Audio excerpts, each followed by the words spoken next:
ओम शांति। ओम शांति।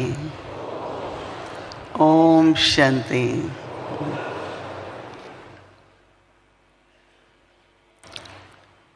बहुत प्रकार की सेवाएं बाबा हम सभी बच्चों से कराते हैं,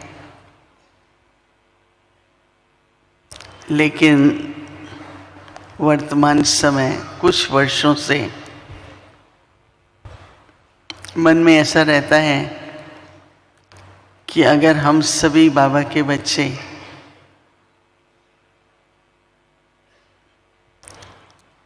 जो भी हम सभी निमित्त हैं,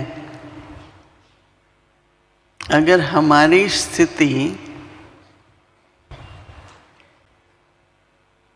अचल अडोल और एक रस है,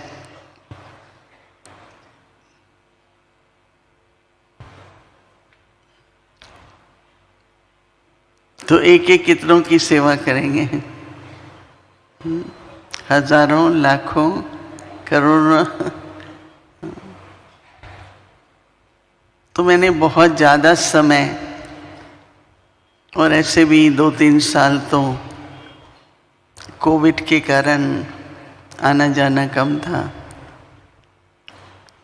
तो मेरे मन में यही भावना रहती है कि बाबा का एक एक बच्चा इतना अच्छा उदाहरण हो। हमारी दीदी मनमोहिनी, आप ऐसे कौन जानते हैं उनको? थोड़े ना, क्योंकि वो 83 में व्यक्त हुई। तो वो ये कहती थी कि ऐसे बाबा तो कहते हैं कोटों में कोई, और खोई में भी कोई वो है जो सबके लिए एक आदर्श है, एक एग्जाम्पल है, एक उदाहरण है। क्योंकि बाबा कहते थे, ब्रह्मा बाबा, हम जब बाबा के पास आए, बहुत छोटी आयु में ही बाबा के पास रहे, तो बाबा ने कहा एक बिजनेसमैन है, जब वो व्यापार करने जाता है तो अपने साथ क्या ले जाता है? अच्छे अच्छे सैंपल्स ले जाता है। उसके ब्रीफ केस में क्या होगा? अच्छे अच्छे सैंपल्स होंगे ना। तो एक तो हम ये सोचते हैं कि बाबा के साथी, बाबा के कंपेनियन, बाबा से कंबाइंड रूप में रहें, परंतु सोचिए कि बाबा हम सभी को, एक एक को, सारे विश्व में अपने साथ ले जाते हैं और सैंपल करके दिखाते हैं। तो बाबा ने कहा सैंपल अच्छा होता है तो ऑर्डर भी बड़े बड़े मिलते हैं, राइट? तो अपने मन में ये संकल्प रहे सदा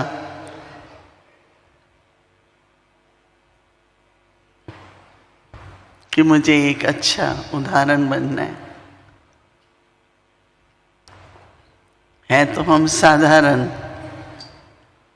अपनी जीवन सादगी, सच्चाई,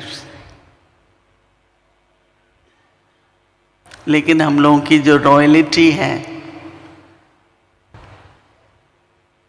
ऐसी रॉयल्टी या रॉयल्टी की पर्सनैलिटी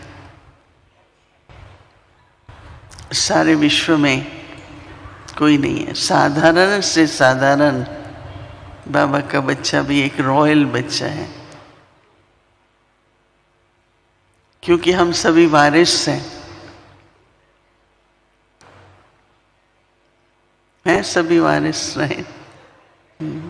तो जो वारिस होते हैं उनके पास सब कुछ होता है।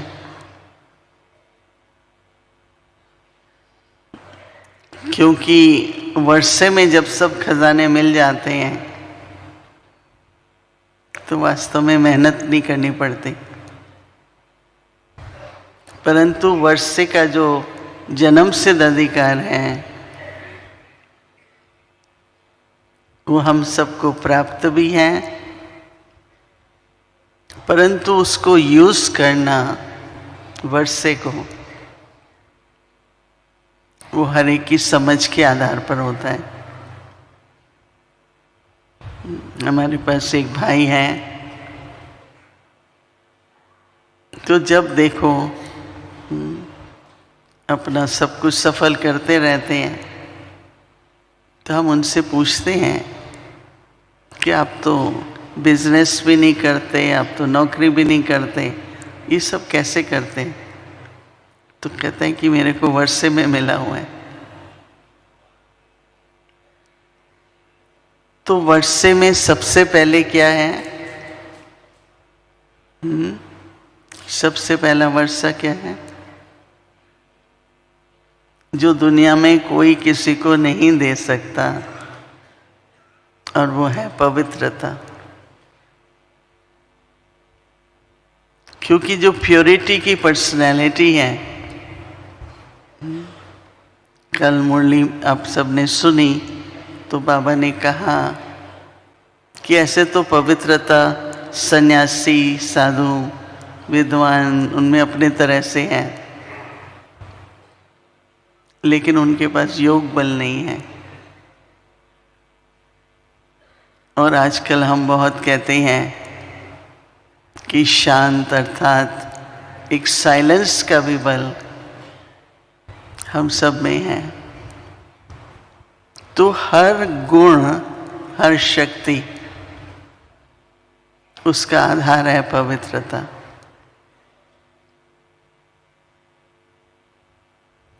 किसी ने ममा से पूछा,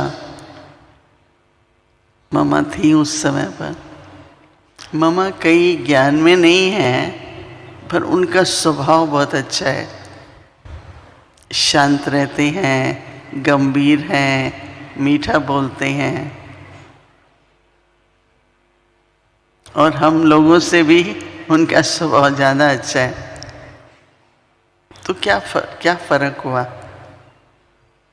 मम्मा ने कहा पहले पहले तो उनके जो गुण हैं, उनके जो लक्षण हैं, स्वभाव है, वो उनको अच्छे संस्कारों के कारण है। लेकिन आप लोगों का हर गुण पवित्रता के आधार पर है। अब फर्क क्या है? जैसे कोई भी गुण ले लें, सहन शक्ति है, तो कईयों में बहुत सहन शक्ति है, पर कई बार वो सहन शक्ति कुछ डर के कारण, कुछ दबाव के कारण, कुछ प्रेशर के कारण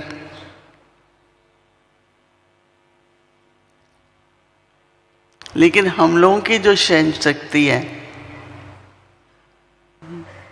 आप लोगों के आने का समय और है। हम लोग जब ज्ञान में आए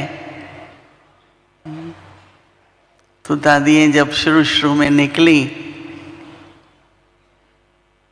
तो आप आश्चर्य करेंगे, कुछ नहीं था, कुछ भी नहीं था, सिर्फ उनकी दिव्यता, उनकी पवित्रता, उनकी पर्सनैलिटी। कोई भी ऐसा मनुष्य नहीं होगा जो प्रभावित न हो।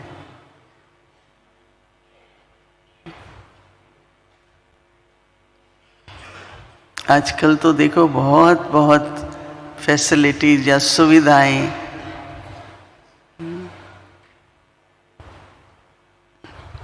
उन दिनों में कई बाबा भेजता था, जाओ इधर सेंटर खोलना है, जयपुर, अहमदाबाद, कई स्थानों पर मैं गई। बाबा हम लोगों को 500 रुपये भेजता था, बच्ची इससे सेंटर बनाओ, तो 50 रुपए की दरी खरीद लो, 50 के बर्तन ले लो, 50 ऐसे करके। फिर भी 100 एक तरफ रख देते थे। जयपुर का म्यूजियम बना। तो जैसे बाबा मतलब जो भी हमें बहुत ज़रूरी होता था वो हम लोग खरीदेंगे। बहुत कुछ तो मिलता था, कुछ खरीदते थे। तो जैसे कि अच्छा लगता था सहन करना, मतलब खुशी होती थी कि बाबा के लिए एक त्याग के रूप में जो कुछ है, जितना है, उतने से गुजारा करते थे। ले सकते थे, अपने परिवारों से ले सकते थे, नहीं लेंगे। तो हमारी जो सहन शक्ति है वो स्वयं की उन्नति के प्रति या ईश्वरी कार्य के प्रति थी। और उसमें भी इतना समान, इतना समान। तो कोई भी गुण आप ले लो,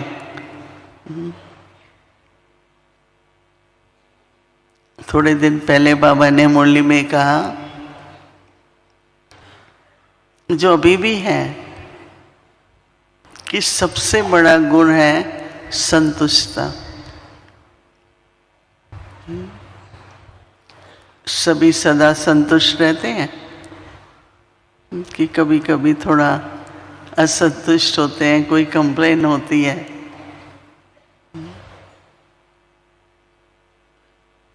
सभी संतुष्ट रहते हैं? हाथ दिखाओ। अच्छा, एकदम अंदर में इतने संतुष्ट। हाँ, जो बाबा गीत गाते थे ना, जो पाना था सो पा लिया। उस संतुष्टता का प्रत्यक्ष आपके चेहरे पर क्या दिखाई देगा? प्रसन्नता। जो संतुष्ट है वो प्रसन्न रहता है। अच्छा, अब ये प्रसन्नता है और दुनिया में जो खुशी है उसमें बहुत फर्क है ना। कुछ मिल गया, खुश हो गए, कुछ काम हो गया, खुश हो गए। परंतु ये जो संतुष्टि है, बाबा से अच्छा योग लगता है, धारणाएं अच्छी हैं, तो ये जो संतुष्टता है ये सब ईश्वरी प्राप्ति के आधार पर है। तो वही संतुष्टता का गुण, प्रसन्नता का गुण लौकिक रूप से अलग होगा। फिर और बाबा कहते हैं जिसमें प्रसन्नता है उसके अंदर और कौन सा गुण होगा? बाबा ने मुरली में, अव्यक्त मुरली में, प्रसन्नता, संतुष्टता, प्रसन्नता, प्रसन्नता, तीसरा गुण मधुरता। जो संतुष्ट होगा, प्रसन्न होगा, वो मधुर होगा। और आजकल क्या चाहिए? मधुरता। कोई कुछ भी कैसा भी कहता है, करता है, हर एक का पार्ट है, पर हम जोर से नहीं बोल सकते, हम रिएक्शन नहीं कर सकते, हम फोर्स नहीं कर सकते। एक इतनी मधुरता।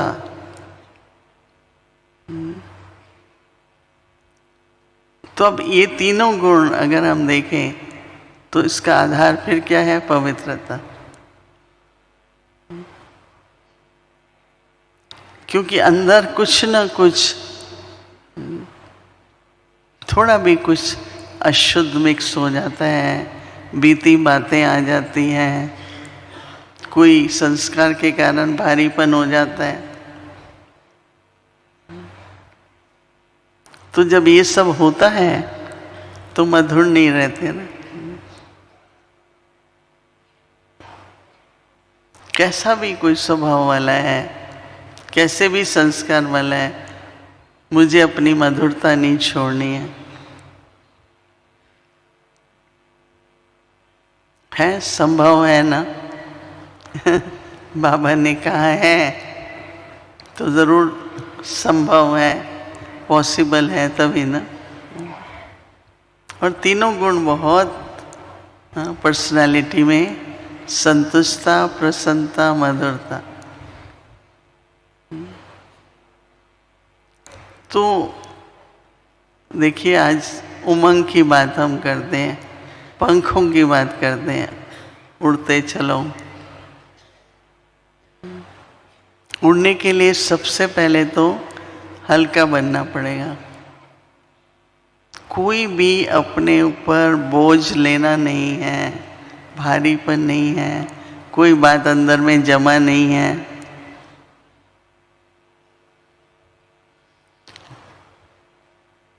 जो हम कर सकते हैं वो करेंगे,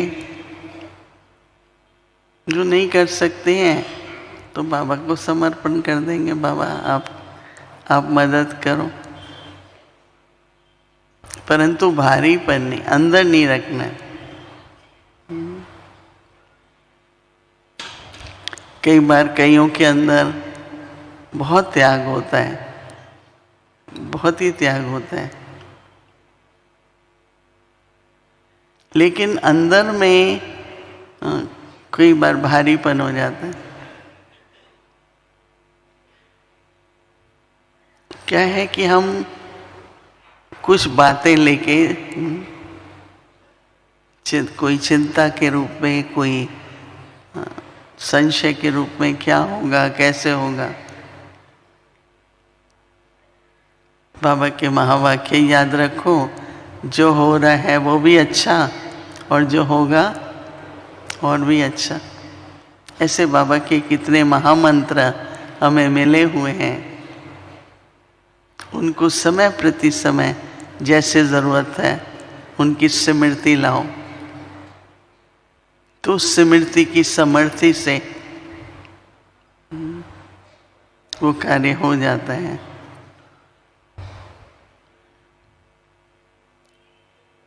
एक कहते हैं दो बुद्धिस्ट होते हैं ना, बुद्ध धर्म के, उनको मॉन्क बोलते हैं, हिंदी में क्या कहते हैं। तो वो दोनों कहीं जा रहे थे,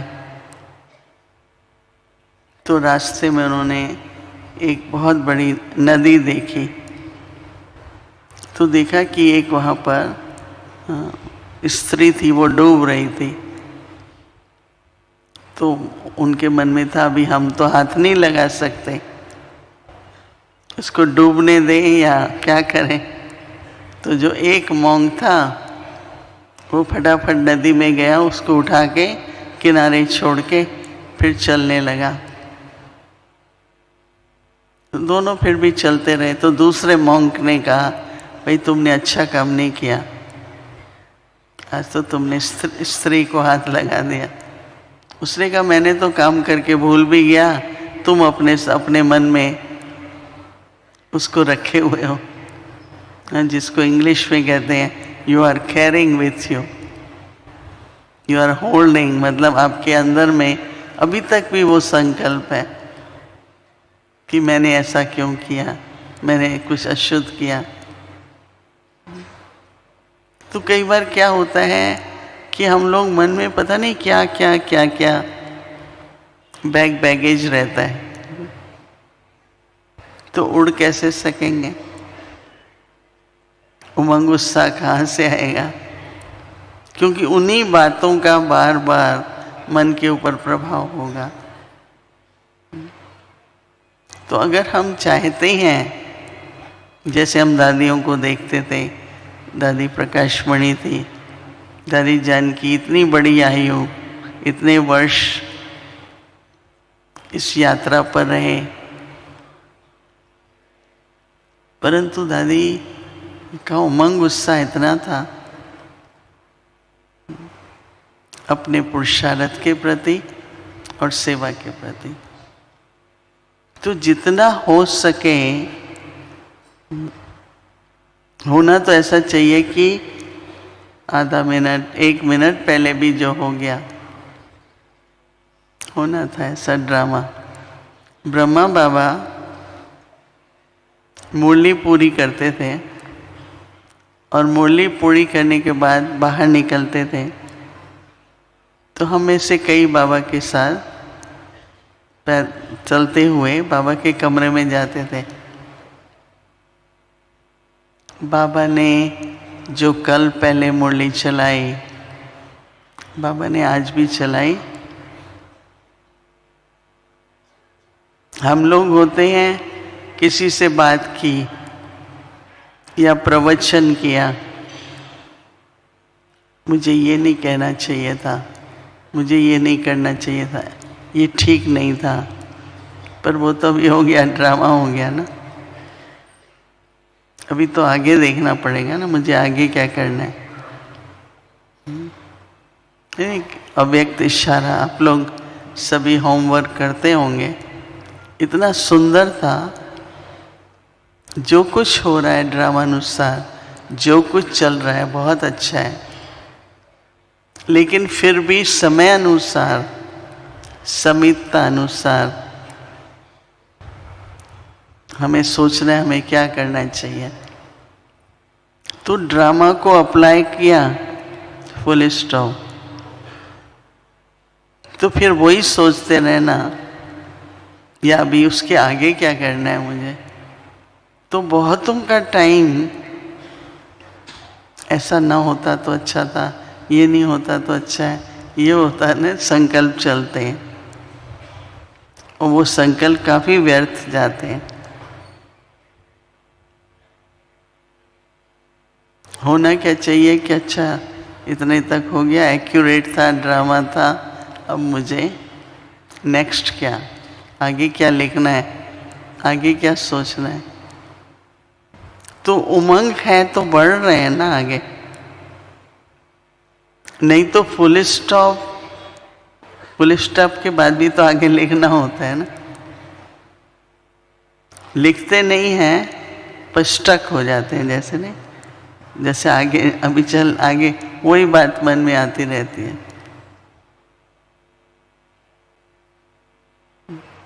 और बाबा, दादी गुलजार के लिए बाबा ने कहा इसने मनसा की शक्ति बहुत जमा की है। तो आज बाबा उनके रथ को माध्यम बना के इतने वर्षों तक बाबा ने सेवा ली। तो हम लोग भी इस तरह से, पवित्रता है तो हमारा मनोबल, हमारी साइलेंस की शक्ति, हमारी आगे बढ़ने की शक्ति, उमंग, उत्साह सब स्वाभाविक आगे बढ़ेगा। तो कैसे एक जो अचल अडोल तो रहते हैं पर एक निरंतर स्थिति रहे।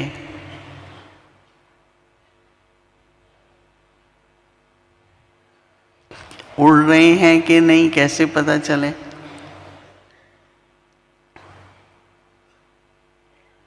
एक परिस्थिति होती है, एक स्थिति होती है। परिस्थिति का मतलब मेरे हाथ में नहीं है। अपनी स्थिति के आधार पर अगर परिस्थिति को हम पार करते हैं, नहीं बाबा कई बार मुरली में एग्जाम्पल देते हैं कि आप प्लेन में जा रहे हैं, ऊपर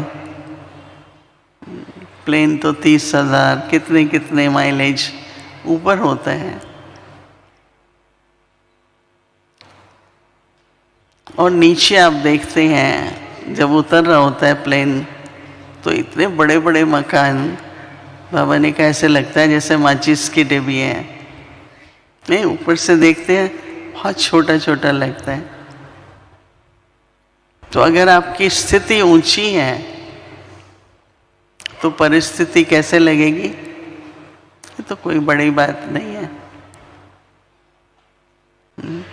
हम लोग दादी जानकी के पास जाते थे, दादी देखो ये हुआ, इसने ये कहा, ये हुआ। दादी देखती थी हम सब, ये बड़ी बात नहीं है, शायद ठीक हो जाएगा, सब पार हो जाएगा। कोई भी परिस्थिति अगर बड़ी लगती है कि आप अपनी साधारण स्थिति से परिस्थिति को देख रहे हैं, अगर साक्षी दृष्टा होके बाबा के साथी बन के अपनी ऊंच स्थिति से किसी भी परिस्थिति को देखेंगे, न तो वो बड़ी लगेगी, पर कोई भी बात आएगी, जैसे आप कोई समस्या सुन रहे हैं, एक अपनी स्थिति और अगर बाबा का साथ है तो वो समस्या अंदर नहीं जाएगी, पर समाधान इमर्ज होगा। आप लोगों को याद है कुछ साल पहले दादी प्रकाशमणि ने हम सबको होमवर्क दिया था, और क्या होमवर्क था? समाधान स्वरूप। और हम सब ने काफी अभ्यास किया था। तो ये जो साइलेंस की शक्ति, योग बल है, उड़ती कला है, क्यों आवश्यक है? कि बड़ी बात भी छोटी लगे, और समस्या सुनते हुए अंदर मत जाने दो। बुद्धि इतनी स्पष्ट हो कि समाधान, समस्या का हल बुद्धि में आए, बहुत अच्छा लगता है। मैं तो देखो हम लोगों की तो ड्यूटी ज्ञान तो सुनाते ही हैं, परंतु जो भी निमित्त होते हैं, बड़े होते हैं, उनके पास तो समस्या ही आती है ना ज़्यादा। क्या करें, ऐसे क्या नहीं, ये हुआ, क्या करें, सारा दिन चलता है। पर मैं हमेशा किसी की भी बात सुनती हूँ, अगर चार की बात होगी तो चारों अपने अपने तरह से सुनाएंगे, पर बाबा को बीच में रख के सुनो, आप मत सुनो। आप क्या कर सकेंगे? कोई कहता है आशीर्वाद दो, शक्ति दो, कर्मों का हिसाब किताब तो बाबा ही मदद कर सकते हैं ना चुकतू करने में, और आप खुद सुन रहे हैं सारी बात। आप बाबा को उस आत्मा और अपने बीच में, बाबा आप सुन रहे हैं ना, उसको हल भी मिलेगा, शक्ति भी मिलेगी, और आपकी अवस्था पर जो ये व्यर्थ संकल्प आते हैं वो नहीं आएंगे। मैं क्यों सुनूं? मैं तो अपने को यही कहती हूँ, मेरे को तो बाबा की सुननी है, मैं क्यों सुनूं? कोई किसके लिए कहेगा तो निंदा भी होती है, कुछ फालतू भी बोलते हैं, मैं क्यों सुनूं? बेशक हमारी ड्यूटी है, पर मैं कहती हूँ बाबा अभी आपको सुना रहा है, सुनिए आप, और उसको हल दीजिए, क्या चाहिए उस आत्मा को। बेशक हम कहते हैं हमें शुभ भावना, शुभकामना, सकाश देना है, वो बात और है। क्योंकि अगर आप उस समस्या या परिस्थिति को सुनते हैं, अभी नाव चल रही है, अच्छी चल रही है, लहरों से चला रहे हैं नाव को, अचानक नाव में थोड़ा पानी आ जाता है, तो क्या डर लगता है? अब ये पानी अगर और बढ़ता गया तो नाव डूब जाएगी ना। बाहर की परिस्थिति मन के अंदर ऐसे चली जाए जैसे पानी नाव में आ गया तो डोलेगी और डोलते डोलते डूब जाएगी। तो कोशिश करके चाहे कोई भी समाचार है, क्या होगा कैसे होगा, किसी भी तरह का, क्योंकि हर एक आत्मा का अपना अपना हिसाब किताब होता है। मुझे कोई आके कहता है ये तो ऐसा ही है, ये तो ऐसा ही है, पर मेरे साथ तो ऐसा नहीं है जैसा आपके साथ है, क्योंकि आपका हिसाब किताब इस आत्मा से अलग है। तो मैं क्यों किसी के लिए कोई भी भाव लेके बैठूं और फिर ये तो ऐसा है, पर मेरे साथ तो ऐसा नहीं है, मेरे साथ तो बहुत ही ठीक से सम्मान देते हैं, ठीक से बात करते हैं। तो कोशिश करके बाहर का अंदर न जाए, तो बाबा के द्वारा मुझ आत्मा को और आत्माओं को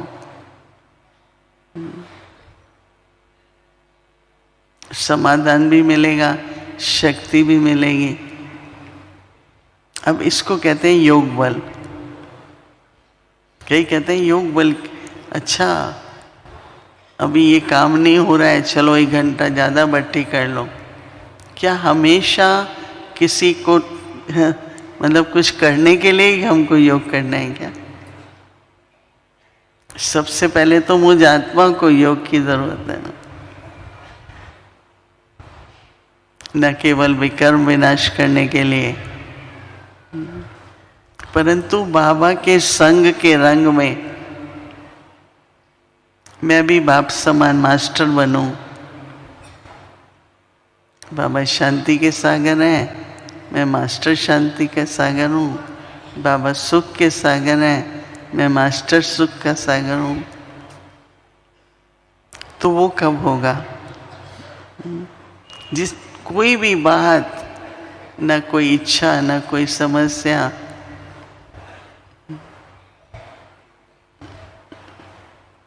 एकदम ऐसा योग जो बाप समान बनना है,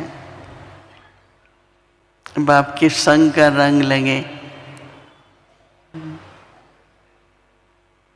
तो बाबा के कार्य के जो हम निमित्त बनेंगे, तो वर्तमान समय अनुसार एक तो संपूर्ण पवित्रता, दूसरा योग बल कहें या साइलेंस की शक्ति कहूं। ये बाबा कई बार ड्रिल कराते हैं, 1 सेकंड में ये अभ्यास करो, 1 सेकंड में ये अभ्यास करो।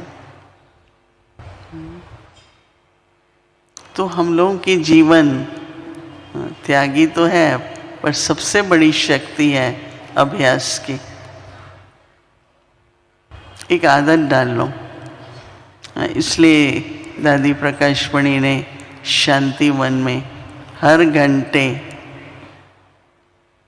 गीत चलता है ना, शांति की शक्ति, ये दादी प्रकाशमणि ने कि हर घंटे ट्रैफिक कंट्रोल करो। पहले ट्रैफिक कंट्रोल 5 बार होता था, अभी ट्रैफिक कंट्रोल 24 घंटे होता है, हर घंटे में होता है। तो पंख कहो, उमंग उत्साह कहो, अपनी जीवन में सब गुणों की संपन्नता कहो, उस सब का आधार हमारी मन वचन कर्म की पवित्रता और साइलेंस या योग बल। तो वर्तमान समय आपको किस चीज की खींच होती है, बोलने सुनने की या साइलेंस की? इससे आपको अपनी स्थिति पता लग सकती। ये नहीं कि प्रोग्राम है साइलेंस का, आज साइलेंस करनी है, प्रोग्राम से नहीं, अंदर से लगता है अभी थोड़ा साइलेंस कर लो, आज 2-4 घंटे साइलेंस कर लो। या लोग इधर उधर चर्चा हो रही है मेरे को तो साइलेंस करनी है। तो जब अंदर में लगे कि बार बार साइलेंस में जाने का, बाबा के पास जाने का,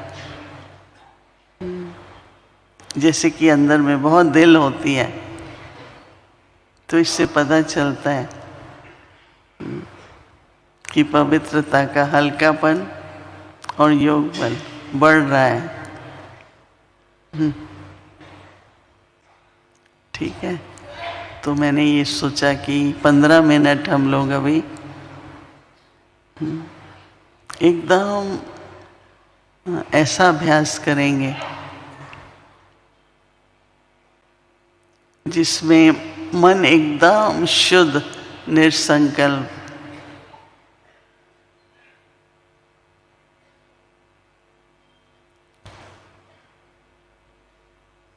और उसके साथ साथ बाबा का संग, क्योंकि बाप समान बनना है ना, ये लक्ष्य है, नहीं तो मार्ग में भटक जाते हैं। मुझे किसी की तरह नहीं बनना है। बाबा ने हम सभी एक एक को अपनी तरह से विशेष बनाया, कोई किसी से कम नहीं है। सब बाबा के बच्चे एक एक विशेष है। तो मुझे जो बाबा ने विशेषताएं दी हैं, तो मुझे बाबा को फॉलो करना है और बाबा के संग का रंग अर्थात बाप समान बनने का जो ही हमारी संपूर्ण स्थिति है, उस संकल्प को हमें साकार करना है, प्रैक्टिकल में लाना है। तो जो उससे सेवा होगी ना, तो बहुत बहुत उच्च क्वालिटी की होती है। बाबा ऐसी ऐसी सेवा के निमित्त बनाएंगे, बेहद की सेवा। सभी चाहते हैं ना, तो जैसे बाबा मंडी में कहते हैं करो, प्रदर्शनी करो, मेला करो, जो भी कई भी प्रकार के प्रोजेक्ट्स करो, लेकिन अंतिम सेवा बाबा को प्रत्यक्ष करने की है।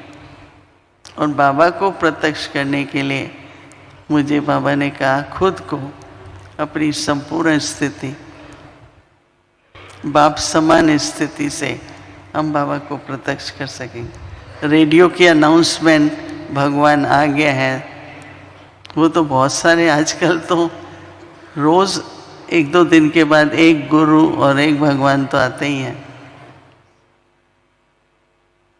कोई भगवान कहानी सुनाते हैं, कोई अच्छा गाते हैं, कोई चमत्कार दिखाते हैं, राइट। परंतु हम सभी का लक्ष्य, हमारी समझ पर बाबा को फॉलो करना है, बाबा के कदम में कदम रखना है। तो किसी भी तरह का प्रभाव नहीं, तो यहाँ भी ऐसा हो जाता है कि ये चमत्कार कर दें, कुछ दिखा दें, अपना प्रभाव हो।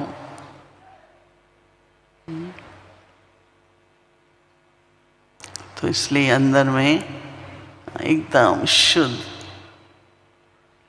और शांत